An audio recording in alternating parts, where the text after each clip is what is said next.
Welcome to the Basic Bee podcast, a show for the wannabe SEO savvy service providers among us, for the coaches and consultants who dream of becoming known for their storytelling skills, not to mention the solopreneurs who straight up need to master all things social proof to increase sales. After a little reluctantly fully committing to this online world of business, I quickly realized I needed to get people to come to me. I needed to tell them I was here and how I could support them. I dove headfirst into social proof, which led me to SEO, which led me to storytelling. And now it gives me great joy to share what I've learned with other business owners so they skip the hard stuff and ease straight into sales. This podcast gives you expert insights, actionable takeaways, and casual convos with some of the online world's best and brightest experts and strategists. I think that's enough of an intro, so here we go. Welcome back to the Basic Bee podcast. Thank you so much for tuning in, wherever that may be. And of course, you're in for another treat with another guest of mine. I'm talking to Brittany Wong, and we're actually doing something totally different. I've never done this on this podcast, and I'm really excited to see how it goes and what you all think of it. So she's going to be asking me some SEO questions, and I want to give you a little bit of backstory for like how this even happened and why we're doing this, just because it is so different and so new. So once upon a time on Threads, Brittany, not me, Brittany Wong, shared a post of like, she had done some SEO stuff. She had put a lot of time and effort into it. And she's like, I really hope this works. Like, I really hope I did this right. And then someone commented and they clearly chose violence that morning. And I kind of chose sass that morning. And then here we are. So I invited Brittany on for a few reasons. One, of course, just because I love answering real questions from real people. And I can't think up the questions the way that you would ask them using the words that you would. So instead of me trying to like pull questions out of thin air, I would rather just like have someone on here and have them ask questions kind of sort of using your words and probably thinking some similar thoughts as you. And the other reason I wanted to have her on is because we were talking about her SEO. She is newer to putting the strategy behind that. And being on a podcast is one of the quickest things you can do to like really help your SEO because you're getting links from these podcast players to your website. That is how we ended up here. I'll give you a quick intro and then I will actually bring Brittany on so she and I can both be confused for the remainder of this podcast about which Brittany we're talking about. So here we go. In 2018, at 8.5 months pregnant, Brittany left her perfect on paper job at an agency to become a mother and open the doors to Happyland Creative, a branding and web design studio for small business owners who understand that being a grown-up business owner doesn't have to be boring. Since then, Happyland Creative has served over 80 clients, holding firm to the belief that brands can be fun while still being professional. I love that. Brittany spends her days quoting friends, thinking about Disneyland, eating entire bags of kettle corn, and creating eye-catching brands and captivating online shopping experiences that boost your confidence as a business owner and gets your customers eager to fill up their carts. I would also like to note that Brittany spells her name correctly, so of course I like her. So hi, friend. Hi, a fellow Brittany.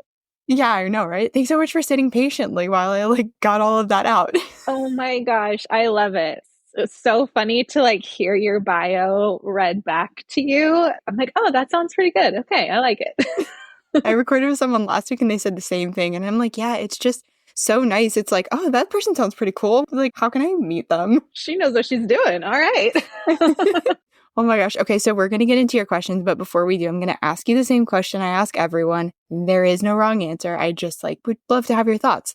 Okay. So, which do you believe is the most important for sales? SEO, storytelling, or social proof? Oh gosh. Okay, for sales, I'm going to say storytelling because you want to make your customer feel something.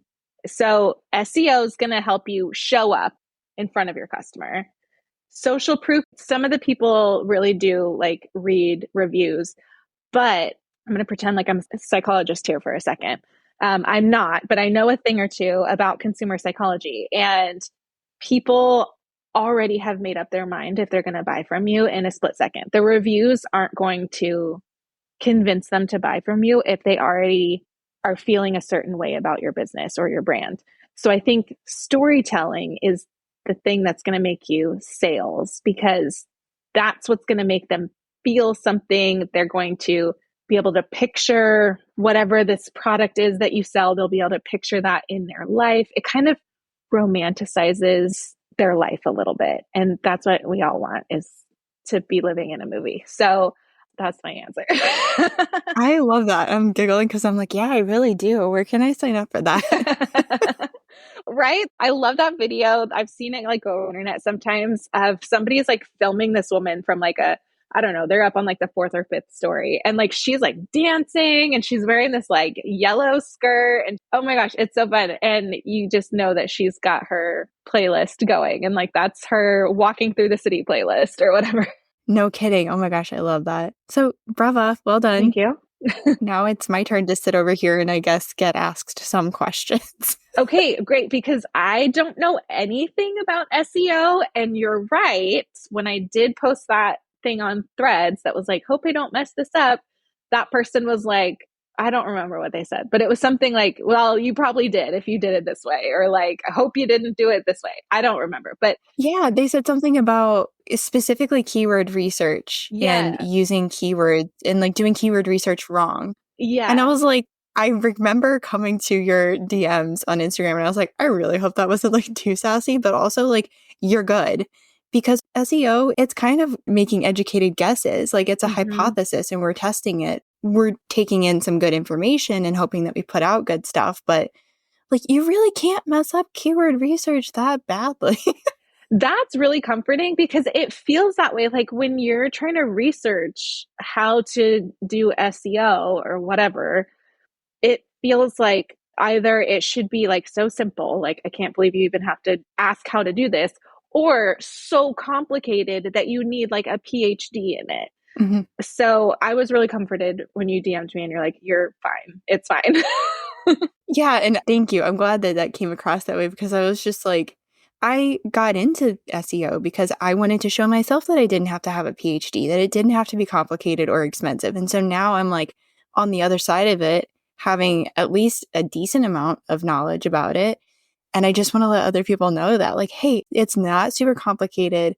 A lot of it is just, again, educated guesses, being intentional, being really thoughtful. If you do that, you're fine. That's half the battle. So, okay, my first question is about keywords. How do you know what keywords you should be using? And then at the same time, like, what is the deal with there's these like long tail keywords that are phrases? Because when I use Google, I type in like a full sentence, like how to blah, blah, blah, blah, blah. Not the way that they taught me in school, but maybe some people aren't Googling that way. So, like, how do you even know what keywords or key phrases? Maybe that's multiple questions. No, I mean, I think it's all wrapped into one. And Okay. I'm glad that you're asking this because sometimes I forget to touch on different things. So I've got like 14 thoughts in my head. When I say keywords, I'm often talking about key phrases, also singular words. So in my head, and I think with a lot of SEOs, I'm kind of being general here, but I think with a lot of SEO pros, we are saying keywords and meaning like massage or meaning massage therapist in Apex, North Carolina. One is a Okay. singular word, one is a phrase. But it's like under the umbrella. It's under the umbrella. Yeah. And Okay. long tail keywords is another way to say a keyword phrase or a key phrase or something like that. So it's really cool for people and probably for even you to like realize that when you're typing a search query into Google that you have that sentence, because then we can think through how our clients are also using it as well. If I think about when am I only putting in a few words, it's usually like my boyfriend and I read articles like at dinner time. We're like searching to find different articles. And maybe it'll talk about a celebrity or a movie or something. Kate Middleton. That's timely.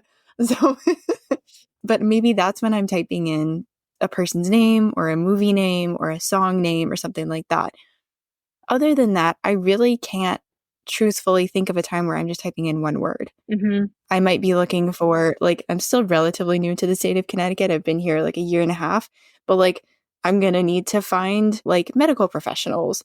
I'm going to need to find like a vet. So, like, maybe I want to find a vet specifically for small breed dogs in Mm-hmm. whatever town.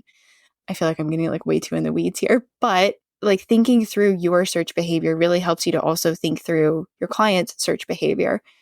Let's just button that up with keywords. It's often more than one word, anyone listening to, start to notice what your search behavior is. When are you typing things in for your business? When are you typing things in just for funsies? When are you typing things in for you have a medical need or something like that? Just like be aware of that. When I start my clients with SEO, I always have them start with social proof. There are 3 key questions that I ask them, and I'll go over those in a second, but I also have them just look at their client testimonials. Look at your client communications. How are they phrasing things that you're saying? Again, me with SEO, with that jargon, not everyone's going to say stuff the way that I'm going to say it or the way that I could say it. So what are those words they're using to describe what you do, how you've helped them, what they have now, the results that they've gotten, what their desire was, what their stuck points were, all those kinds of things. What are their words? And look in your emails, look in your text messages, look on Instagram, look on Voxer, look on all of your client communication things. Start there. And then the 3 questions I have people start with are, who do you help? What do you want to be known for? And how do you help people? Because then we're really thinking through like, okay, who am I trying to get in front of? Mm-hmm. And then that helps inform the keyword research and the types of things that you might want to include in headlines or include as an image title or something like that. But SEO strategy is really about using like the air quote right words in the right places. So if we think of, updating our about page, there's certain key places that you want to have those keywords and be using them. If we're writing a fresh blog, there are certain keywords that we want to put in certain places. And I'll go back to keywords for a second and then I'll stop talking. But with key phrases, with those long tail keywords, where we've got, 5, 6, 7 words in a phrase, you do not have to use the words in the order in which they appear. Okay. That was going to be my next question is like, how exact do these keywords need to be? Right. Yeah. You can shuffle them around. And when I learned that, I was like mind blown, just like, oh, that opens so many more doors. So instead of me panicking and trying to use these key phrases in this very like stiff, boring, dry way, I then just make sure like I'll write a headline and then underneath I'll put the key phrase. And then I'm just making sure like, okay, all the words are in the headline. Okay. That's a good tip. I do have a question about like when you hear people say, oh, I'm writing a blog for SEO or like optimized for SEO. Like I've been writing blogs for my business since I started 5 years ago. So, I mean, I think I'm talking about branding and design. Like I'm saying those words a lot of times, but to just rank for like brand designer seems impossible. Like I'm never going to be number 1 on Google for brand designer. So when you're writing a blog and you're writing it with SEO in mind, how are you getting that blog to rank for the keywords that you're using? Yeah, you kind of answered it, which is going for a big term like branding or massage or copywriting. That is so saturated and we're never going to rank for that. I mean, there are big companies, they're up there. A phrase that you'll hear me say probably on the podcast is search volume. And I use this free tool, Ubersuggest. It's a Chrome extension. And you only need the free thing. There is a paid thing, but unless you're going to turn SEO into a side hobby or like, start charging people for it, just deal with the free one. Like it's got a lot of good stuff in there. But search volume, all that means is on average each month, how many people are typing in this phrase in Google. So if it's 30, that's actually more ideal than like 30,000. We don't want to go for the super high volume because then we're going to be a small fish in a big pond buried on page 8. But if we go for that 30 search volume, we're going to be a big fish in a smaller pond, likely landing in front of those warm to hot leads versus a cold lead or just in front of someone who's like casually typing something in. Does that help? Yes, I think that's really helpful. So it's really important to know your audience and how and what they're typing in. Because if I'm thinking like, oh, my audience is looking for a brand designer, but I'm never going to rank for brand designer. Because I guess that search volume, like those 30 people searching for that, like you want to make sure that those are your target customer. Yeah. And another way to think through it too is, and I've recently started to share this because it clicked in my head, is where are they on the stages of awareness? And an example I give is like with SEO, just sticking with this because it's the world that I know, if I'm going for like the lower aware people, they're going to be typing in what is SEO. They're not even going to know that that stands for search engine optimization. They would be the people in your world who are probably like brand designer, brand designing, like what is that? Do I Yes. need one? Again, going back to SEO, it's more of like how to optimize a blog post, like we're talking about, or how often to do keyword research, something like that. So they have more specific questions because they're really looking for answers and they're really looking for help. They're not casually looking. They actually have something that they're working on or something in mind. So, with that, I mean, does anything come to mind for specific questions that you're getting about brand design or specific problems that you're helping people solve or just, things that come up in conversation? The stages of awareness, I think, is something that, like, because I do a lot of work, even with my clients, like, oh, let's talk about your audience. But the stages of awareness isn't something that I spend a ton of time like thinking about. And even just as you're talking, I'm like, oh my gosh, what an underutilized thing that I'm like not doing. I think that is so important. Like, I'm embarrassed that I didn't realize how important No. that actually is. But you're right. I think, like, for me in my personal business, my clients are not beginner. Like, my client, I'll tell you, they've been in business 5 to 7 years. They run a product business. They have a product of some kind. Like, right now, I'm working with a coffee shop and another company that sells like dog food supplements. So these are businesses that sell something to somebody. And they're usually coming to me because now they're like, okay, I've proven this to myself. I want to rebrand. Like, they want something that feels comfortable. Their brand doesn't feel like it suits them or it's not going to take them to where they're trying to go. So that's where my client is. And I think they're not in the like, what is branding? Do I need it? They already know that they need it. What they're looking for is somebody to do it. And one of my clients that I'm working with now, like, he doesn't know how to find a designer who does this other than typing it into Google or asking somebody that he knows. Yep. And that's how he and I came together, was through a website called Brief that pairs up clients with agencies. So that's like what my clients are doing, is they're either asking, who do I know who does this, or typing it into Google, I guess. Now, what they're Yep. typing into Google, I don't know.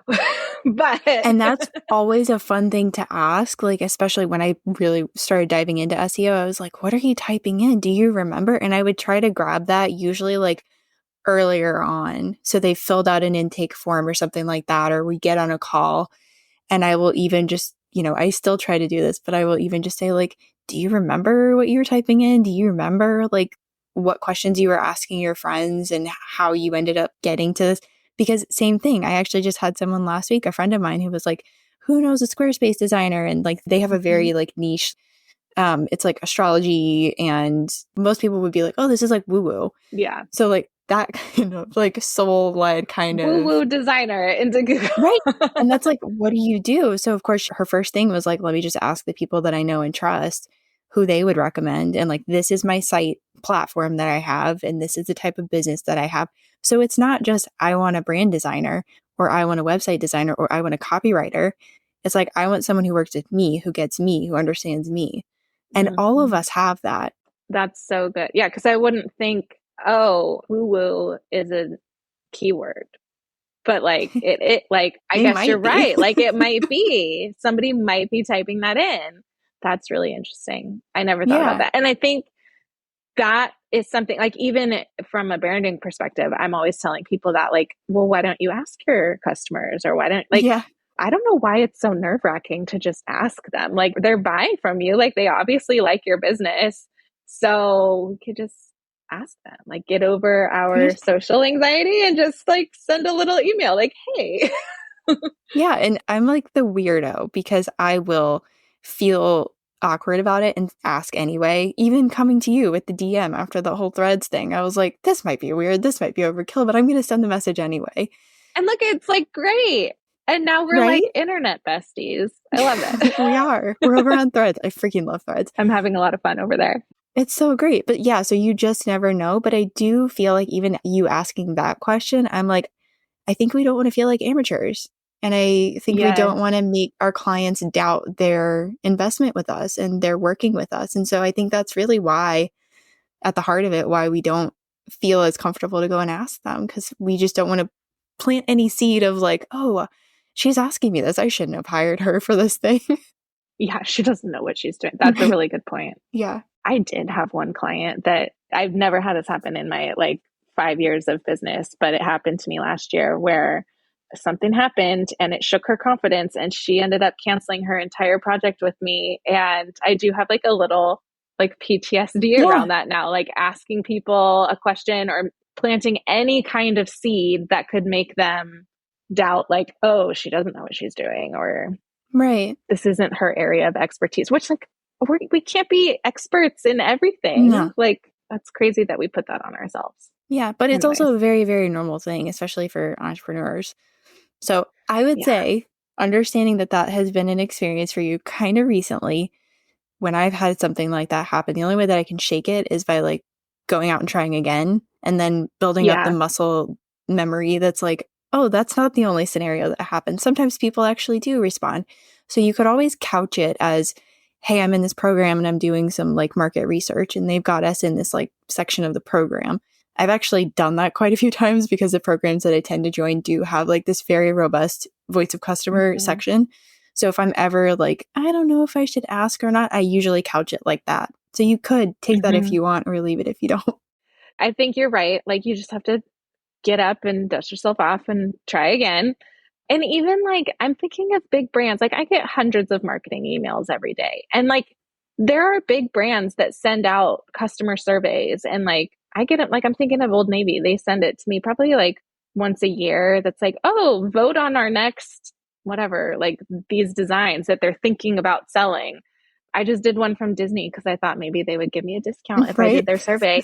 They didn't, but I guess there are like big companies out there that are asking their customers for input and feedback. And I don't think that's weird. So our clients and customers aren't going to think it's weird if we do it. They're not going to think it's weird. And I think it's also easier for people working at a big company to do that because it's not Happy Land Creative by Brittany Wong. It's not Copy by a Bee by Brittany Herzberg. It's like, I work at Disney and I'm just like a tiny little player in this big business.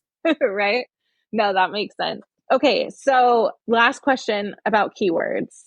I've heard that you're supposed to pick one keyword and like put it all over your site. Like you pick the one thing that you want to be known for. And I'm like, how in the world are you supposed to do that? One, because I do two things. I do branding and web design. I want people to know both of those things. So like how am I supposed to pick just one? Is that a thing? Like you're only supposed to pick one?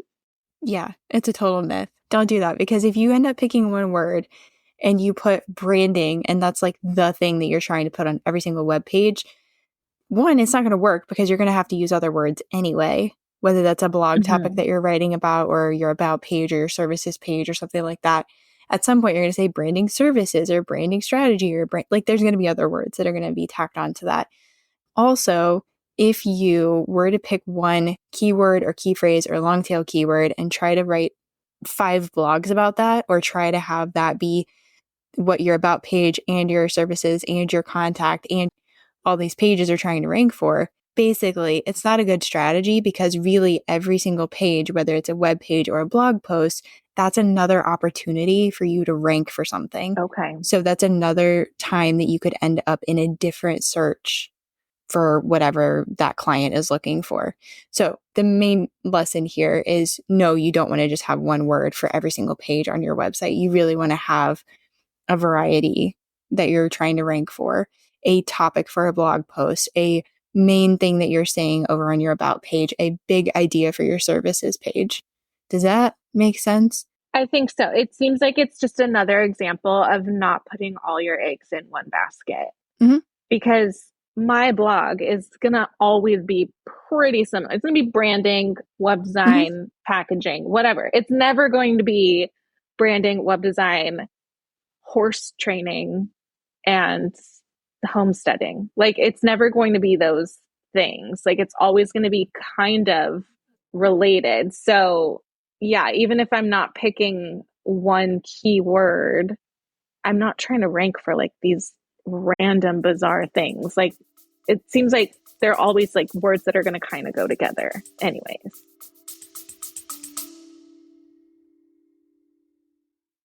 Hey, fellow podcaster, I see you out here wanting to do more with SEO, but not even knowing where to begin or what to do. Oh, and yeah, there are loads of episodes you know you should be blogging about, but like, how? I saw so many conversations just like this happening around me, and one day I just thought, I'm a podcaster, I'm an SEO show notes writer, I should make a resource. So I did. And now you can grab the SEO podcast show note and blog post templates. You get everything you need to go from podcast idea to SEO optimized podcast show note to SEOified blog post, which means you've got 2 long-form content pieces out here marketing for you 24/7. I even included video training so you know exactly what goes where and how to incorporate SEO for your podcast ASAP. Click the link in the show notes and grab your templates today. Yeah. And so the other thing that you were talking about is like you do a couple different things. So do I. So I very much feel this one. I even call myself an SEO and case study copywriter. So even in just that phrase, a search engine is going to pull out from that SEO copywriter, case study copywriter, case studies. So it's going to pull out all of these variations, all these like singular pieces from that one phrase. So if you do 2 things, say those 2 things. Okay. You definitely don't need to just be like branding and that's it.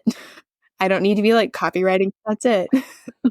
We can only have one passion in life. That's it. That would be the end of my world because I went from massage therapy to copywriting. Oh my gosh. That would be so boring. We can't have that. Yeah. So I want to ask you about alt text because I feel like this is a thing and it's good. Like I'm glad that alt text is becoming more and more prevalent. Like you see people utilizing it on social media and things like that. I know from general rumblings in the grapevine that like you're supposed to fill out your alt text on your website because it helps your SEO. So 1, how does it help your SEO?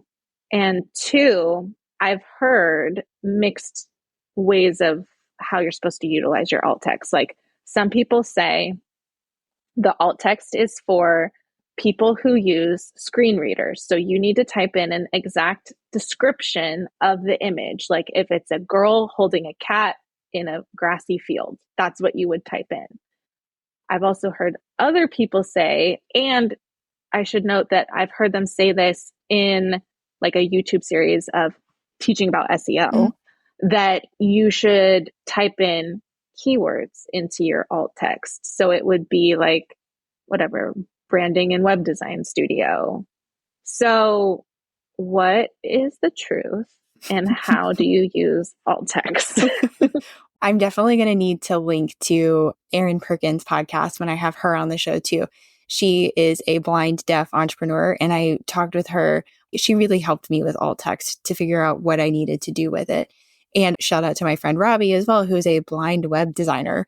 So I still don't know how she does her job. These are the people that we need. These people. So these 2 women have really, really helped me. And I'll kind of try to distill this like simply, but yes to both. They should be descriptive and it is an opportunity for keywords. So in my head, I'll try to explain it like this because this is what I say in the blogging course too.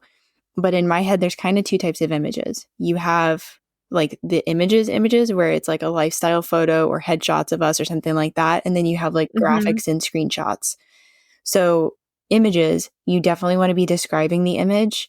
And a test I like to do is sometimes I'll even have like my boyfriend read the alt text to me and I'll sit here and close my eyes. And that's like my test. If I feel like I can actually dream up that image based on the words being said, then I feel like I'm doing a good job. Also, I should throw in here, and I should have said this before I went into this, but image titles, don't just have it say IMG 35432. It needs to have the keywords. Okay. So for sure do that because the screen reader is reading the image title. The screen reader is then reading the alt text. We have to be thoughtful of how that plays into what's being said on the page. If you go to my website now, you will see images that don't have alt text. You will see images that probably didn't have the image title done correctly. And that's okay. Like, I know better now, so I'm doing better now. And if that's the scenario that you, Brittany, or anyone listening finds yourself in, it's okay. And just like let that be and maybe make that a project in the future, or just let that be. So image title for sure is important. Now, for the pictures where it's like a headshot or a lifestyle photo, describe the image. That's also a good place to put keywords in. An example of alt text that I have for like one of my images at least is something like Brittany Herzberg, SEO and case study copywriter, is wearing a white blazer, holding her MacBook and smiling at the computer. So I'll say something like that. Okay. And then for graphics and screenshots, it's a little bit different because sometimes those screenshots have a lot of text on them. And what we really want to do is pull out that typically it's like one, maybe two lines where the client said something like really amazing. So pull out the most important phrase and put that either as the alt text or as the caption. If you do it as the caption, your alt text is going to say screenshot. And then your caption might say something like either image says or image description or ID. And then the quote would be, and I have it in quotes, and it says, Brittany's copy is fire, and the way that she infuses client stories into her copy strategy is genius. It helps the copy really ring true for the client and do the heavy lifting. We've got client in there, we've got client stories, we've got copy, we've got strategy, we've got my name. So those are the kinds of things that I really wanted to drive that point home. And that's what I want to make sure anyone who's using a screen reader and they're not reading the text, but they're hearing it, I want them to hear that message. So that's kind of like how you do it for whether it's a picture or like a graphic or a screenshot. Yeah, that's really good. And I'll just say from the web designer perspective and the usability aspect, when there's text in a screenshot, like you said, like if you're taking a screenshot of like a client testimonial or whatever, and there's a lot of text, like text in an image isn't going to scale down on a mobile phone. So like if you're looking at an image with text in it on a mobile phone, it's going to appear a lot smaller and it can be harder to read. So including that text as a caption that will scale, it sounds like not only like is more beneficial, obviously for the people who need it, but like just in general, it's going to be easier for everybody to read. That's good to hear. Or just earlier today, even when I was like thinking through this stuff, I'm like, I wonder if there's one that's preferable. So there you go. Caption is preferable. I would say so. Yeah. I mean, there's like sometimes that you can get away with it if the text is large enough or whatever, but generally speaking, like text on an image is not preferable for accessibility. Okay, cool. That is good to know. I love that.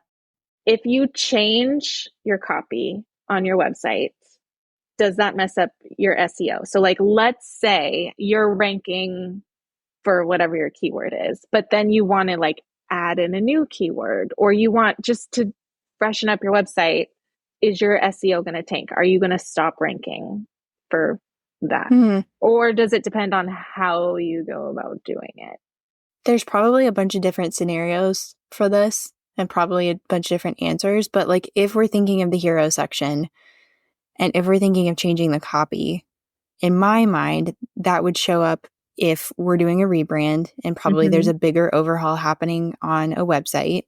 So the messaging is probably changing and there's probably a lot of thought and intention behind it. It's probably not just like, it's a Wednesday and I feel like changing my hero section. I don't know. I wouldn't put it past some people. That's true. If that is you and it's like, oh, this seems like a good idea today, maybe just make sure that there's some intention behind it. Maybe don't do that. Maybe like don't. Maybe just like sit on it. And that's coming from me, a manifesting generator who, if I have an idea, I often want to act on it immediately. And I've really had to like rein myself in and be like, let's just make a note of this and come back to it in a week or two. So maybe don't do that. But changing your copy isn't necessarily a bad thing, and it isn't necessarily going to ding your SEO. It kind of depends, which is the answer that like no one wants to hear. You don't want to keep changing like your H1 in your hero section. I would say when you choose a new one, let's say you're listening to this podcast and you decide, okay, I want to put some SEO strategy behind my web copy.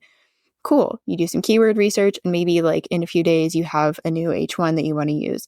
Let that ride for like at least 3 to 4 months. So you can really look at the data and see what that is showing you and look at, a heat map or something to show you what people are actually doing, how they're interacting with your website.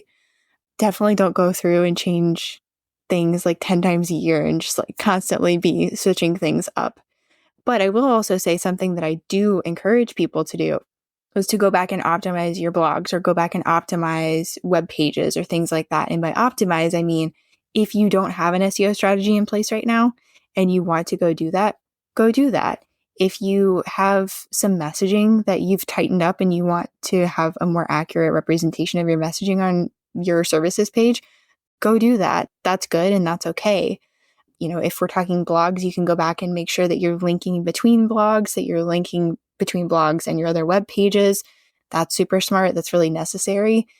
You could, you know, maybe pull in some optimized images. Maybe you did go and resize things and go and retitle things, and then you're bringing the fresh image into your blog. Those are things that we can be doing that are good and that Google and other search engines are like, oh, there's a party happening over there. What's happening over there? Oh, okay. Like they see the activity and that's a good thing.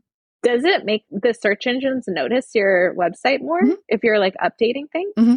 Interesting. I didn't know that. Yeah. So don't just do it like flippantly or just because it's like Wednesday, but, you know, be really thoughtful and strategic with it. And something that I have is the SEO basics checklist. So you were talking earlier about like, where do we actually put the keywords? I'll make sure that I have that checklist linked because that's really for something called on-page SEO, which is where do you put those keywords once you have the right ones? What are the right places that they need to go into?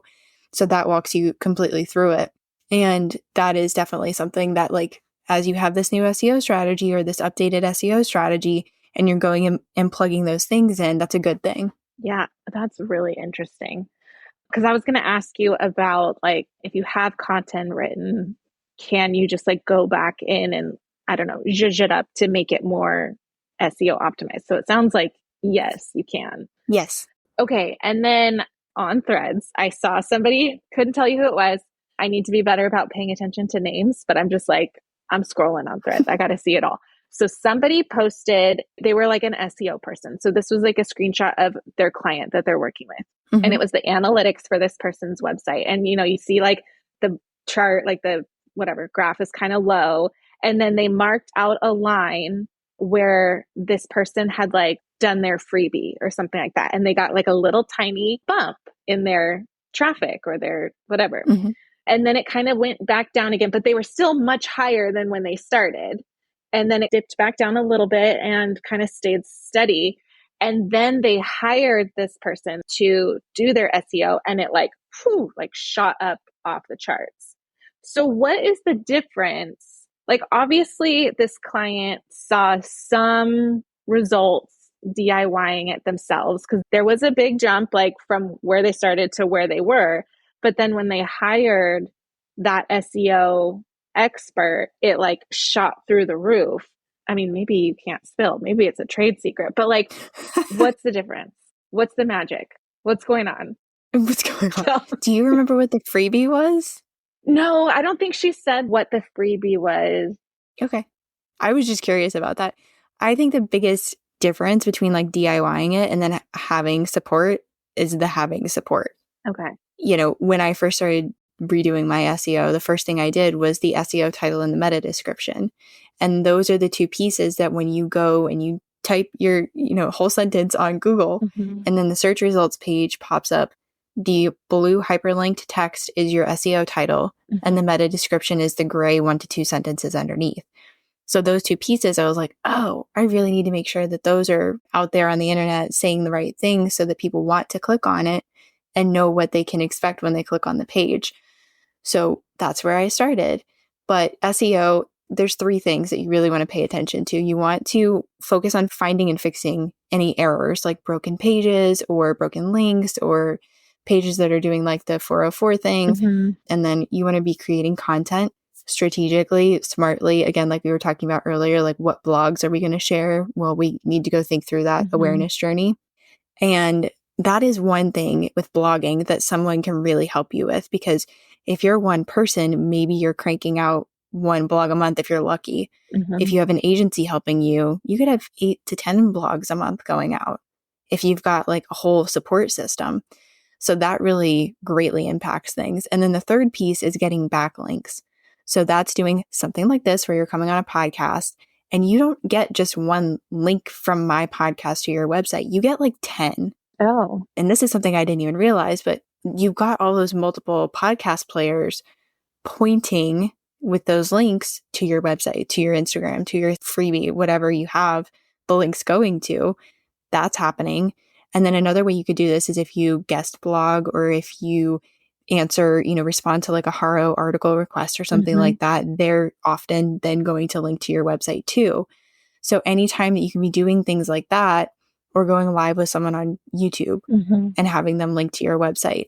So we want the backlinks, we want content being created, and we want to stay on top of any issues and fix them, in the order in which they make sense, like from a strategy and priority standpoint. But I think probably the biggest difference is like you've definitely got direction. You've got likely a lot more support that can help you tackle a lot more things. Something I do when I work with my clients, I either work with solopreneurs who are like, wearing on the hats doing all the things, or I'm working with what I call supported CEOs, where they have a team of 1+. So I can then show the team member, hey, this is what you do. And then they can like take care of it internally. And maybe every once in a while, they're like, hey, Brittany, what about this thing? But I really think the biggest difference is just the volume of support.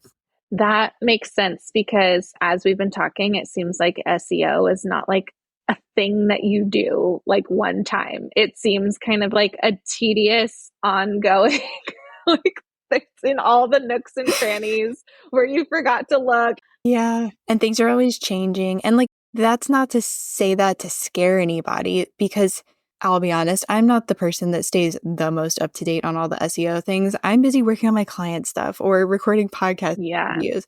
I'm not attending all of like Neil Patel's workshops. I have the best intentions, but I'm not necessarily going there. I'm not necessarily doing all the Google trainings. Hats off to people who are able to do that. But like, I've got work that I'm working on. So I'm often just kind of figuring out what are those tried and true basics, foundational pieces that we need to harp on and we need to stay on top of. And we can do that again by fixing the errors, by creating blogs, and then by getting backlinks from other websites to our website. I mean, SEO, it's not going to change the way that Instagram changes or whatever. And you're like constantly having to shift the way that you use it or put things out there.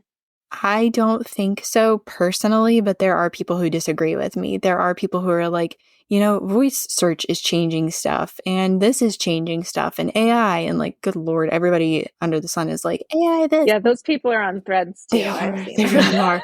Where they're like, keywords are dead. And I'm like, hashtags are dead. Keywords are dead. Reach is dead. Like, good luck. Yeah. And that could be just like fear mongering of people who just, for all I know, maybe they're trying to get clients that way. Yeah. And just trying to spook people, which is the thing that I didn't like about the response on Threads. Yeah, there's a lot of that. And that's why like I love connecting with you so much, because I feel like, I don't know, things just feel more possible like when somebody's encouraging and is like, oh yeah, no, it's not hard, but like you could still use support, but also like you can do it on your own. Yeah. I don't know. It's nice when people don't pretend like everything is rocket science, you know what I mean? It's not. Not everything is a burning fire either. And so I have an SEO packet, and the first step of that is doing an SEO audit to discover and to fix those errors. And I've started to list in priority of like, okay, these are the things you really need to tackle. These are some things that you could schedule out time to tackle.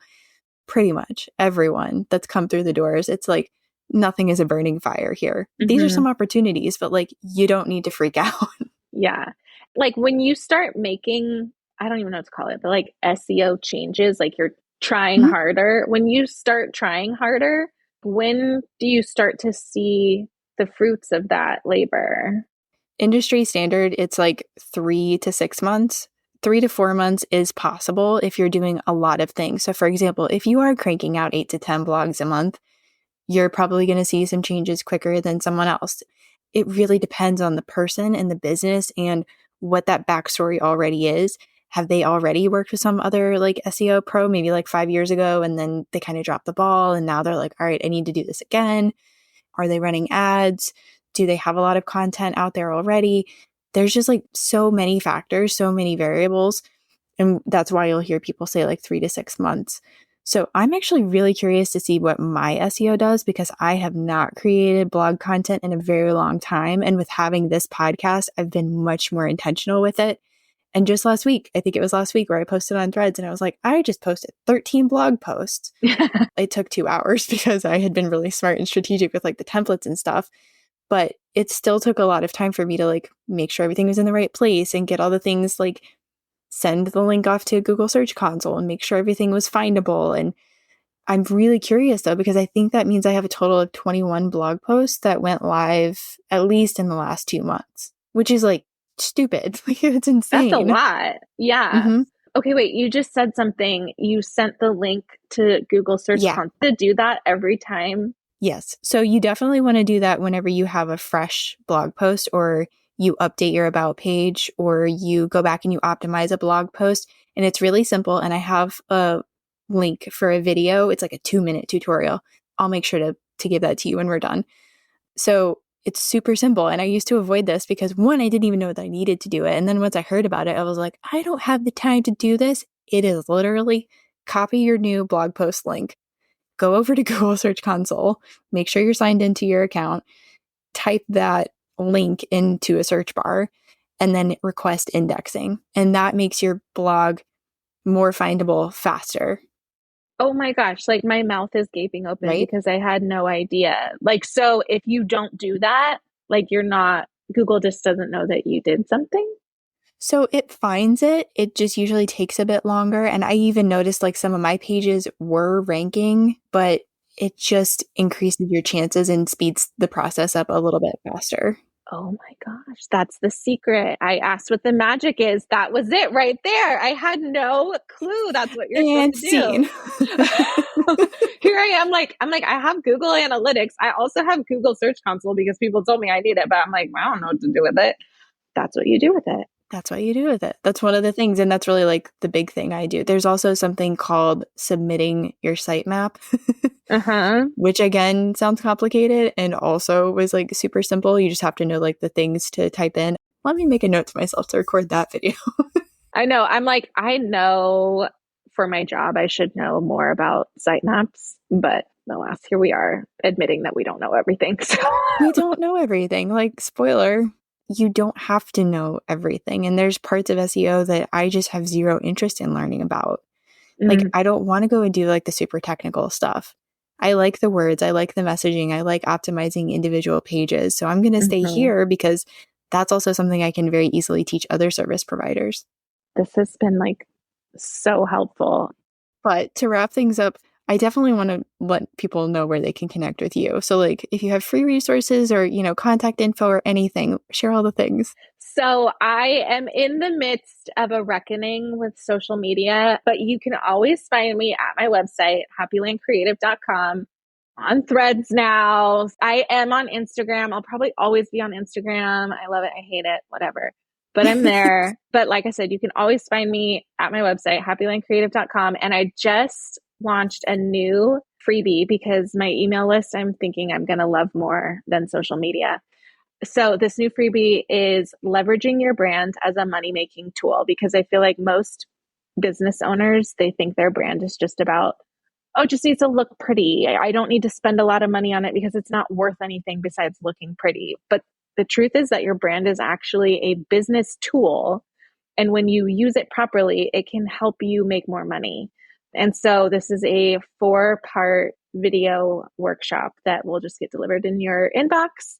And I teach you not only what value your brand can bring to your business, but how to actually use it to make more money. And we talk about websites and a little bit about marketing and how to plan the perfect branding project. So you can get that at happylandcreative.com/moneymaker.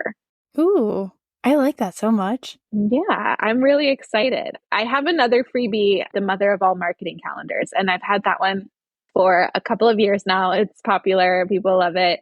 But I'm really excited to have this new, like, leveraging your brand. Yeah, it's always fun to come up with like a new, fresh one where you're like super jazzed about it. Yeah, just something new to do. Yeah, thank you. Okay, I will make sure all of that is linked. Thanks so much for, asking the questions and being brave, even though you at moments were like, I don't know about this, but I appreciate this so much more than you know, because I feel like so many people just try to gatekeep everything and they're like, well, you got to hire me or you got to pay for this or whatever. And I'm like, okay, I could probably Google it if I knew how. And also, like, I don't know about you, but 2024 is like a weird time to be in business. And I just appreciate making new internet friends who are like, hey, we're all in this together and like, let's help each other out. So thank you. of course. All right. If you listening think of any questions, there will be, of course, the submit a question button in the show notes. So don't be shy. If you have a question, let me know. And of course, Brittany, if you have any other questions, you can submit them there too. I just might. You totally should. Okay, cool. I will check you next time. That was really something, wasn't it? Let that really sink in and guide you toward being the answer to even more Googled questions. Thanks so much for joining me this episode. You are the reason this show exists and that it keeps growing. You know, thanks to all those follows and reviews. If you know someone who could benefit from what was shared, send it to them. We don't do shy around here. If you thought of clarifying or follow-up questions while listening, you know what to do. Say hi on Instagram. Check the show notes for all the things that were mentioned, and I'll talk to you soon, friend. Okay, you get it. You know SEO is important, but no, you're not interested in learning another skill. Who has the time? But who are you supposed to trust with the task of getting SEO to work for you? Someone who won't ghost you mid-project or treat you like a dum-dum lollipop. Someone who actually wants to empower you and your team with all things SEO. Hi, yes, it's me, Brittany, and you are the person I created the SEO packet for. You're curious, you want to understand this thing better, but like only a little bit. You don't actually want to do the doing. This way, you get the key SEO stuff super fast, and you get support throughout and beyond the project. No more letting Google gift you the wrong SEO strategy. Time to put the right words in the right places and get found online by the right people. Find all the info you need below.